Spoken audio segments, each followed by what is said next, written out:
The glitch in the matrix. Why King was the ultimate system crasher.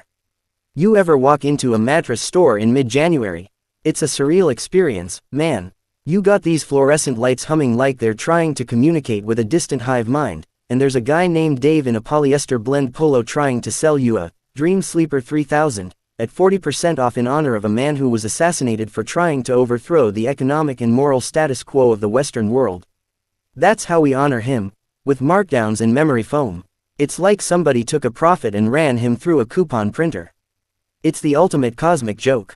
It's the kind of absurdity that makes me wonder if we're actually living in a simulation run by a bored teenager on a sugar crash. We took a radical, philosophical warrior, a man who looked at the Leviathan of American empire and didn't blink, and we turned him into a gentle grandpa who just wanted everyone to hold hands and buy mid-tier sedans during the holiday weekend. The culture sanded off every dangerous edge, slapped a quote on a poster, and called it closure. But here's the thing I can't let go of. Martin Luther King Jr. wasn't just a civil rights leader. That label is too small. That's like calling Godzilla a large lizard, or calling the xenomorph from Alien a pest control issue. It's the kind of understatement that borders on a crime. King was a philosopher king in the truest Platonic sense, but instead of ruling a republic, he was trying to wake one up from a coma. He deserves way more credit not just because he marched, but because he understood the metaphysical architecture of oppression. He saw the wires. He saw the code. He was Roddy Piper in They Live, putting on the glasses, seeing the hidden billboards, and realizing the whole thing was an obedience farm. So I'm going to break this down, not with the flowery language of a Hallmark card, but with the cold, hard logic of the street and the library fused together like some weird buddy cop movie, Socrates and a guy from the loading dock solving crimes. I want to look at King through the lenses of Stoicism, Platonism, Kant, Bushido, and that whole conspiracy realism catalog people hide on their Kindle like it's smut. Because that's the only way to understand why the man was so dangerous, and why he's still so necessary. First, I had to rethink what I thought nonviolence meant. Most people treat nonviolence like it's a personality trait for doormats. Oh, you hit me. That's okay, I forgive you. Here, take my lunch money too. That's the cartoon version. That's the version you give second graders so they don't start doing wrestling moves at recess. But the more I sat with King, the more I realized his nonviolence was weaponized stoicism, psychological jiu-jitsu wrapped in Sunday clothes.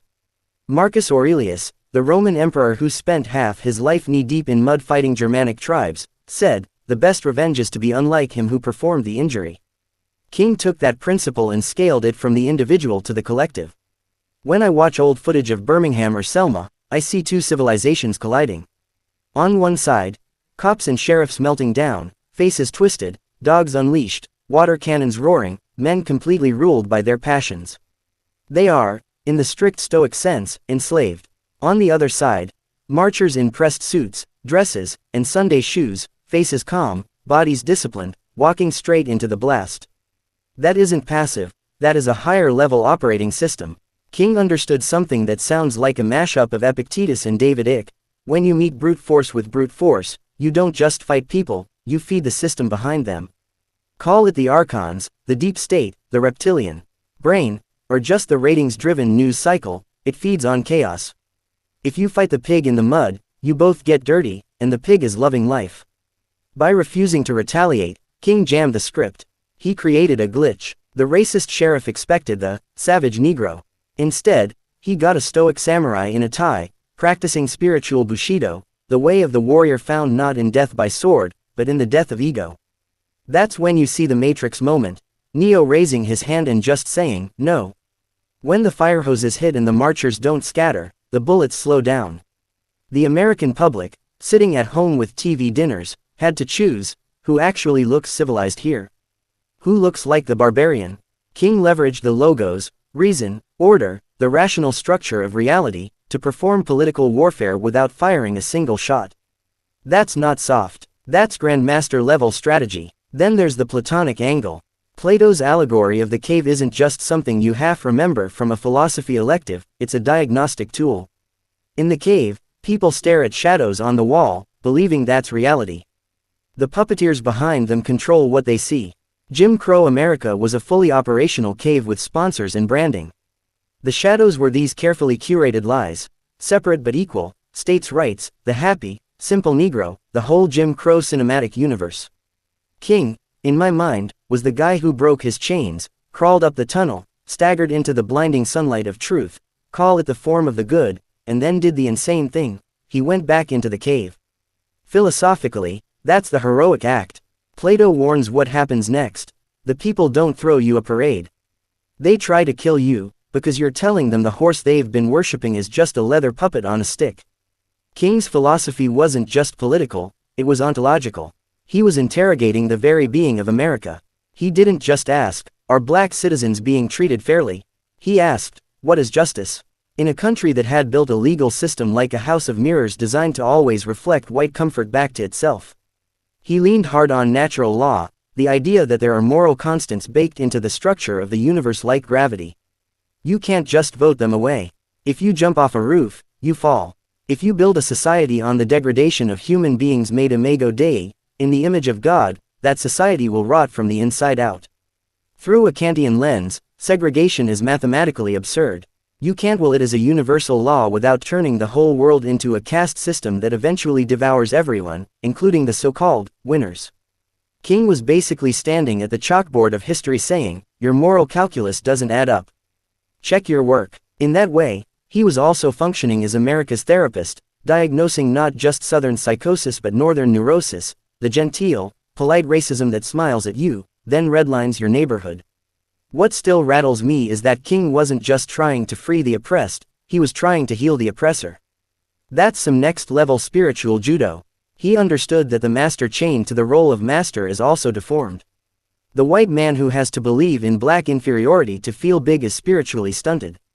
King was trying to drag both out of the cave, which is why, and here's the irony, both sides in the cave had reasons to mistrust him.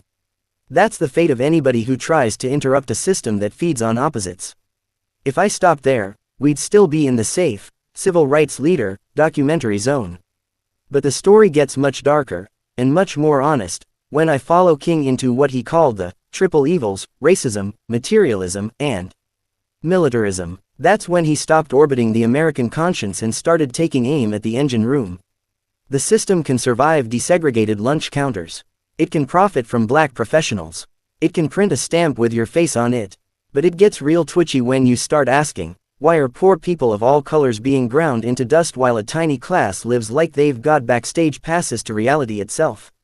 When King began organizing the Poor People's Campaign, he was no longer just an inspirational figure, he was upgrading into something closer to what Joseph P.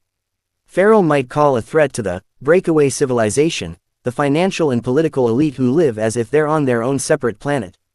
King started sounding less like a 1960s pastor and more like a cross between Amos, Malcolm X, and a calm, well-read conspiracy theorist at 3 a.m. talking about the Bilderbergers. He connected the dots.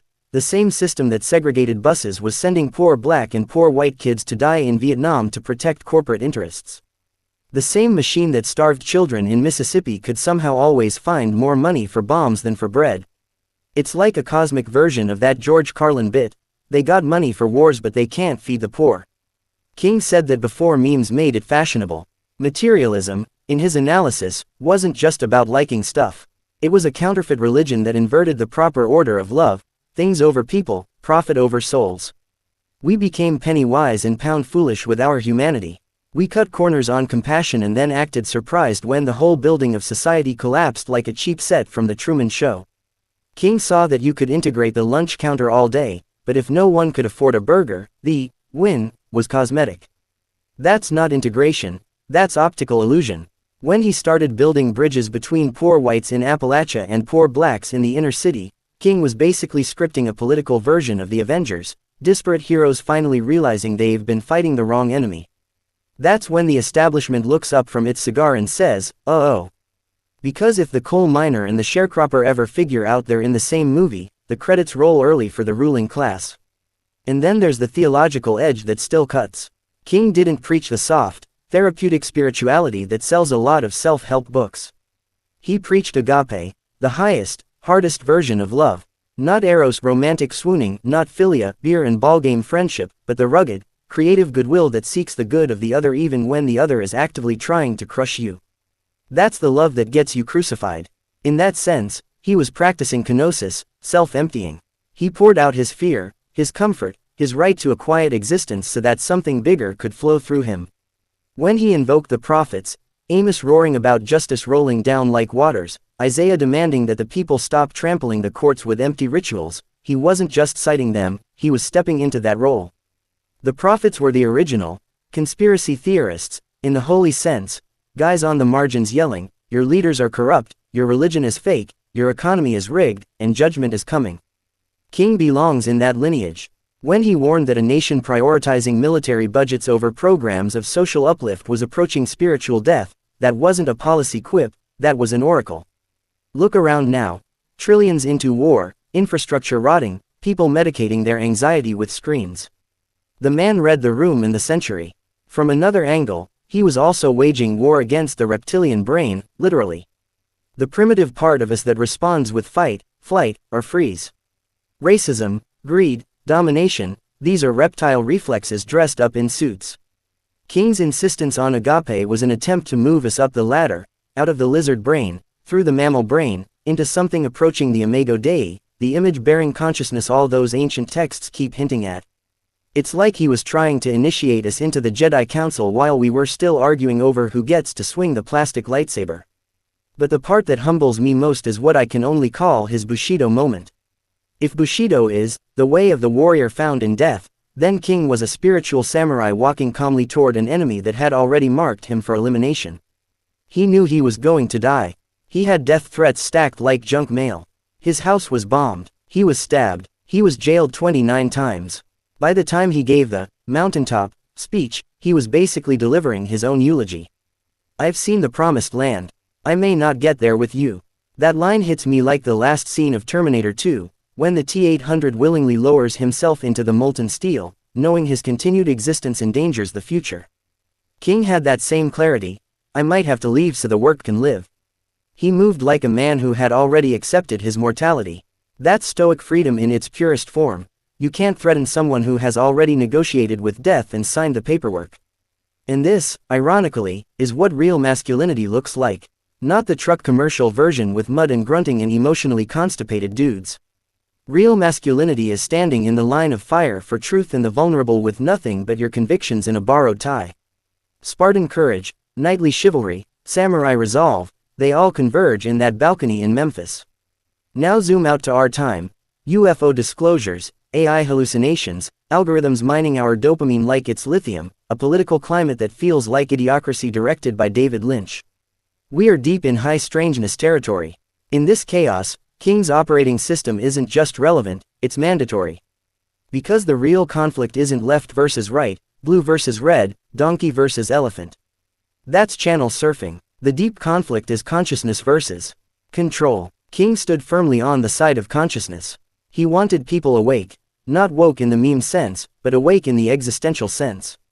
The forces aligned against him, whether you name them the military-industrial complex, the global banking cartel, the archons, or just the board, were on the side of control. When we reduce King to a civil rights icon, we actually assist the control side by locking him in the past. We treat him like a patch that fixed version 1.0 of America's racism bug. Oh, that was back then. We had a dream, now we got a holiday, it's all good. Meanwhile, the chains went wireless. The plantation got upgraded to a global logistics network. The whip got replaced by metrics and debt. If I'm honest, I see King as a kind of bodhisattva in a Christian collar, a being who had tasted a higher freedom yet delayed his own safety to lift others. He's also got shades of a Jedi Master standing before the Senate, warning about the drift to the dark side while everyone else is busy with committee work. He grasped that injustice anywhere threatens justice everywhere, not just poetically, but structurally, like a virus in one organ eventually sickens the entire body. That's quantum entanglement before Interstellar made it cool.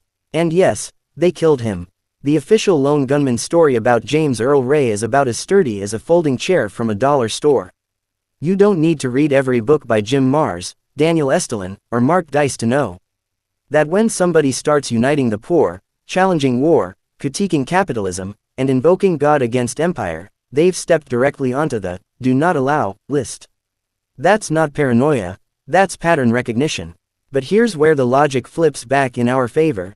You can assassinate the man, but you can't assassinate the pattern he revealed. You can silence a voice, but you can't unring a bell. Once the cave has been described, you can never fully enjoy the shadows again. King shifted the frequency of the collective conversation, and that wave is still reverberating. Sometimes it's faint, sometimes it's drowned out by mattress sales and bland speeches. But it's there, so the next time I see a King Day blowout ad, I try not to just roll my eyes and get cynical. I laugh, but it's a knowing laugh, like Eddie Izzard doing theology in high heels or George Carlin detonating sacred cows with punchlines.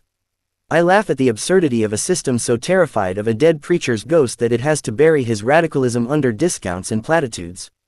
And then I remind myself, the joke cuts both ways. Because every time they mention his name, even cheaply, there's a chance someone wonders, what was he really about?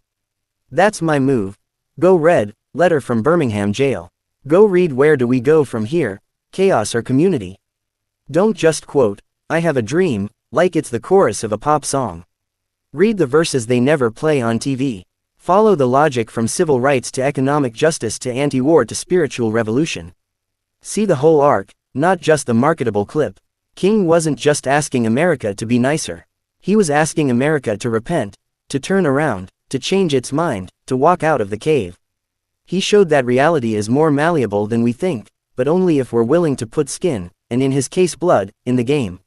He proved that the line between myth and history can be crossed by one stubborn human armed with conviction, philosophy, and a terrifying lack of concern for his own safety.